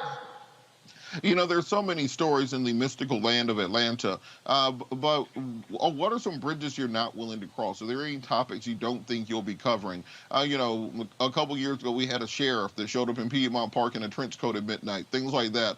Or just some of the random things that just happen in Atlanta that seem too ridiculous even for film and television. Are there any bridges you're not willing to cross? I don't think so, because I feel like I'm at a place where I don't mind jumping into those pools of, this is a difficult conversation, but it needs to be had. And so, depending on if I'm the right person to tell it, because I don't want to tell anyone's story that, I don't do enough research on, or I don't know about, or I can't keep it in the right light. If I can tell the story and I've done enough work on it, I feel like there's nothing that we can't explore. I think the Black community needs to have more dialogue in many different areas, and this is the perfect way to kind of spark that. All right, then. Well, Covenant, as you said, is on the streaming platform, All Black. Okay, we appreciate it. Thanks a bunch. Good luck with it. And like I said, I know you have been trying to make this a reality for quite some time, and so congratulations on getting it done. Thank you. Thank you so much. And I want to hear your review later, but you can tell me at another time. I'll send you a text. I'll let you know. Please. All right. Thank you. Thank you for having me. I appreciate it. Thanks a bunch. All right, folks, we got to get out of here. Game 2 of the World Series starts. My Astros, I was there in Houston last night. We lost game 1, but it's all good. We're going to come back and handle the business. And so when the series goes to Atlanta on Friday, it'll be 1-1. Sorry for you Yankee fans. Your team sucks. Y'all spent all that money. Say what? Look, let me tell you the best thing about the Astros. The best thing about the Astros, and the reason I do like the Astros in this moment, is that they beat the Red Sox. Okay? That's what the Astros did. That is the best. They beat the Red Sox. And they're No. We beat that. We beat that ass. That's what we did. So absolutely. Xavier, who's your team? Oh, I'm from Chicago. Xavier, who's your team? You all took out the. Well, I'm from Chicago, Roland. You all took out the White Sox. So we got the cheaters. So just so y'all know, first of all, Chicago White Sox should never talk about anybody being cheaters. Hey, you got me on that one, Roland. There's only one team that has thrown a World Series. The Black Sox. That is correct. That was 100 years ago, Roland. No. They weren't the Black Sox. They were the White Sox. Look, I'm sorry y'all weren't good enough. So, yeah, we took care of y'all. We took care of the Yankees' perennial opponent. And don't worry about it. Atlanta, we better give y'all the business as well. All right, y'all, that's it for me. I'll see y'all back in studio tomorrow. I'm back in D.C. Friday, I'm going to be in Indianapolis for the Stewart Speaker Series. I'm going to be moderating a conversation on activism. Professor Eddie Glaude, also Alicia Garza. We'll be live streaming that right here on the Black Star Network. Also, tomorrow, they've got, of course, protests taking place in D.C. dealing with voting rights legislation. We're going to be live streaming that. Poor People's Campaign, they're going to have their event. We're going to be streaming that. And, of course, Melanie Campbell, her organization, they're going to be having their event as well. We'll be live streaming that. So we always got stuff going, folks. And that's how we keep it busy. And so we appreciate it. Again, great time today. If you missed my lecture at Fisk, simply go to Black Star Network, go to our YouTube channel. You can actually see where I talked about social media influencers. So quite the interesting conversation. And so look forward to that. And so let me also say this here. If y'all want to join our Bring the Funk, first of all, download the Black Star Network app, please. All the platforms we're on, Apple TV, Android, Apple, Roku, Samsung, Xbox, you name it, Amazon Fire, all the platforms. So get the app. In addition to that, please, we want you to support our Bring the Funk fan club. Every dollar you give goes to support this show. Cash App, $RM Unfiltered. Venmo is RM Unfiltered. PayPal is R Martin Unfiltered. Zelle is Roland at RolandSMartin.com. Roland at RolandMartinUnfiltered.com. I'll be back at Fisk on November 13th for a homecoming, day before my brother's birthday. My brother's birthday is the 13th. Mine is the 14th, so looking forward to that. And so, always good to be here, folks. I appreciate it. I will see y'all tomorrow, where the World Series will be tied 1-1 between the Astros and the Braves. Holla!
To be smart.